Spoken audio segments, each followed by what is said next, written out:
Did the gates of hell open in Moscow? Ask Russian noses. Of course, this was an article published by AFP and Yahoo News that questioned the foul odor that was released in Moscow. The reason why folk questioning whether or not the gates of hell open is because you've recently heard the news of Russia again invading Ukraine, and folk are wondering whether or not this is something God is allowing to happen because the Russians invaded Ukraine.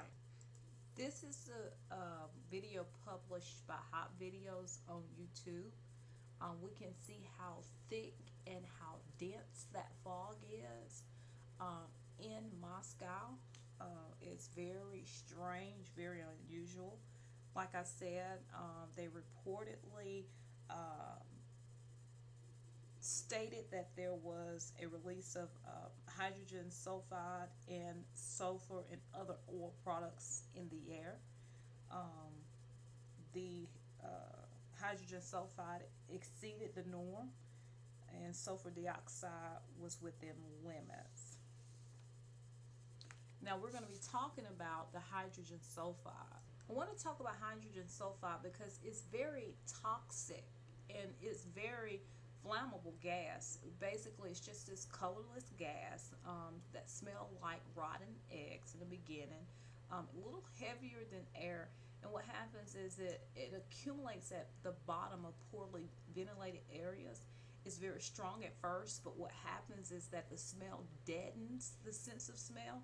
So ultimately, the victims are unaware of its presence until it's too late. It is considered a poison. It can poison several different systems in the body, especially the nervous system. This sulfide was used by the British as a chemical weapon during World War One. Now, it's not considered to be an ideal war gas, but with other gases in short supply, it was used on two occasions in 1916. This gas is linked to probably over 20,000 deaths in London over 80 years ago. It also reportedly was responsible for the high number of birth effects in London as well. It took over 30 years just to normalize the birth defects. I don't know if y'all remember, but this also happened in the United States when the sulfur leaked from a mine. There were a few hundred people who died within days, and everyone who survived died within a few years. Understand that it has major impacts on human health. In China, about 3 years ago, sulfur dioxide was released, killing almost 50,000 people. Now, China kind of keep their deaths under wrap. You really don't know what their death rates are, but we do know that it killed a lot of people in China.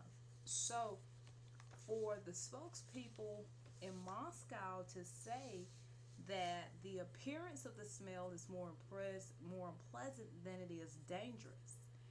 And they also said that this unpleasant, um, this is unpleasant, but it makes no sense to worry that somebody's going to get sick. Okay. I want to point out again that you cannot listen to these people when they say that this smell or the leak is not dangerous. It's very dangerous. As you can see here, there are 80 people who were hospitalized once sulfur dioxide leaked in China. Um, most most of the time, you find this gas in a number of industries, such as the oil and gas refinery, mining, tanning, pulp and paper process, rail manufacturing. And a lot of these people actually wear sulfur dioxide masks to protect themselves. Even at low levels, if a worker breathes, it depends on the how it affects your health depends on how you breathe it, how much you breathe it. And this is even at low levels of concentration. Affects range from mild headaches, aeration, to serious and very serious and unconscious um, and deaths. So I just unconsciousness and deaths. Excuse me.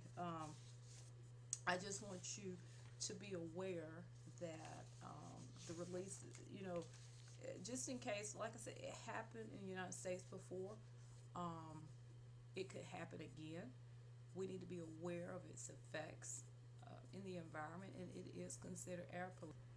Whether or not the gates of hell opened in Russia, whether or not God is allowing this to happen, I don't know. I do know this is that you cannot believe what these folk are reporting in the news, saying that it's not dangerous. It's very dangerous, and